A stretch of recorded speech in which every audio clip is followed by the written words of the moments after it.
Teens, berjumpa kembali dalam acara TFC. Kali ini kita akan menyimak tulisan dari Pendeta Yosua Agung Nugroho Hadiusodo dalam buku renungan Teens for Christ.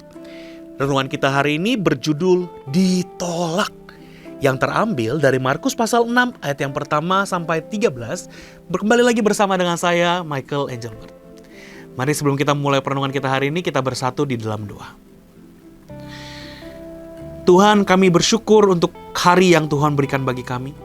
Terima kasih untuk kesempatan kami boleh kembali lagi membaca dan merenungkan firman-Mu. Ya Allah, tolonglah kami.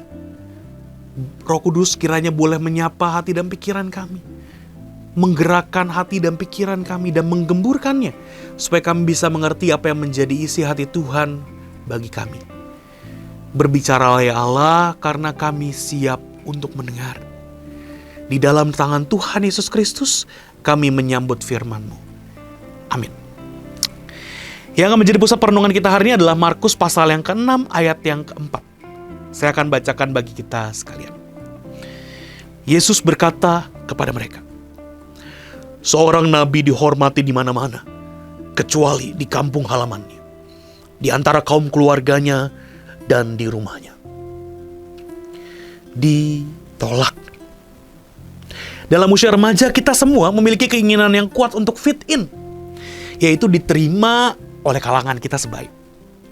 Pada saat keinginan ini tidak terwujud, ada kecenderungan untuk kita menjadi minder, bahkan kecewa bila mengalami penolakan, baik dalam konteks pacaran maupun dalam konteks pertemanan.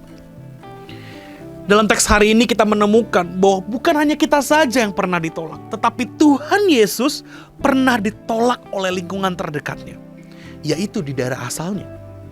Padahal Alkitab mencatat, ketika dia mulai mengajar, banyak orang menjadi takjub akan pengajarannya. Tetapi ketakjuban itu tidak lama. Segera setelah orang mengingat bahwa Yesus pernah tinggal dan tumbuh di sekitar mereka, orang-orang menolaknya. Di sini kita dapat melihat berbagai tanggapan manusia akan karya Allah. Ada yang menyambut dengan sukacita, ada juga yang menolak. Maka dalam perikop berikutnya diceritakan bahwa Yesus menyiapkan agar para murid siap menghadapi penolakan. Selain diutus untuk belajar hidup dari anugerah Allah dengan tidak membawa bekal, mereka juga dipersiapkan kalau ada orang yang menolak kabar baik. Dalam ayat 11 dikatakan, "Kalau ada suatu tempat yang tidak menerima kamu dan tidak mendengarkan kamu, keluarlah dari situ dan kebaskanlah debu yang ada di telapak kakimu sebagai kesaksian terhadap mereka."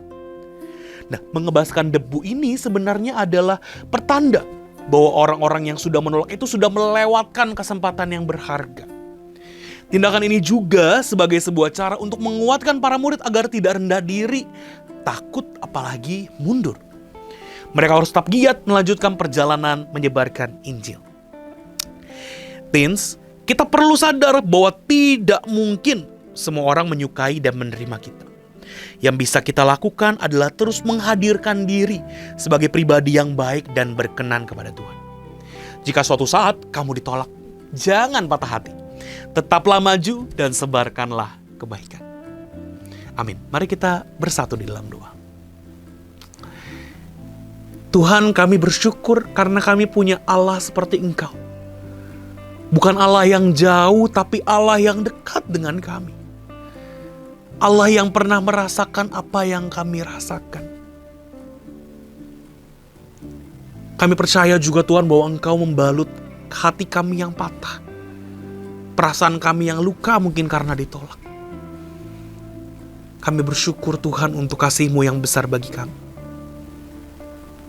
Pada momen hari ini Allah, kami kembali lagi datang ke hadapan Tuhan. Kami bersyukur untuk kebenaran firman. Dan kami mau memulai hari ini untuk melangkah, mengabarkan kebenaran Injil kepada orang-orang di sekitar kami dan berbuat apa yang benar. Ya Allah, tolonglah kami melakukannya. Untuk kami bisa move on dari penolakan yang telah kami alami dan berjalan terus di dalam anugerah Allah. Terima kasih Allah.